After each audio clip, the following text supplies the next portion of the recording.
Okay, good question. So what is the need of the president in India if he doesn't have so many powers or if he doesn't have any powers? घर के अंदर आपके बड़े बूढ़े होंगे, ज्यादा काम नहीं, कंट्रीब्यूट नहीं करते होंगे घर में, है ना? हमने तो ये नहीं पूछा कि भाई ये क्या कर रहे हैं दादाजी घर के अंदर. वही है, देखिए वही है. वही कंसेप्ट है ना?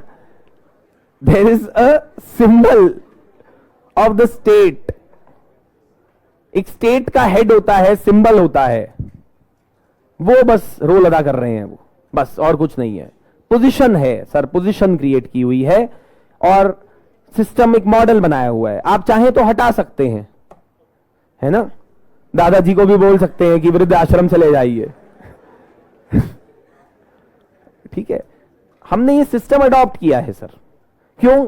क्योंकि हम वैसा ही, देखिए कुछ मॉडल्स अवेलेबल थे दुनिया भर में, हमने देखा उनको, हमने बोला कि ये सिस्टम ठीक लग रहा है, इसको अडॉप्ट कर लेते हैं. हमने ब्रिटिश सिस्टम अडॉप्ट किया, पर बोला कि नहीं नहीं, किंग और क्वीन तो नहीं हो सकता इंडिया में. किसको बनाएंगे किंग और queen?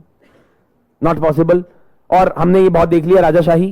We have seen a lot of this monarchy. We don't want any of this nonsense now. We want to be a republican democracy. Let us have a chosen person. But वो काम कुछ नहीं करेगा. He will just be acting as a symbol. तो वही है. ठीक है, clear? We'll discuss more about, I mean, see, it's not that the president of India is merely a rubber stamp. He has some important role to play. है ना? बहुत important functions हैं उसके constitution के according, which we will discuss. And then you will be able to appreciate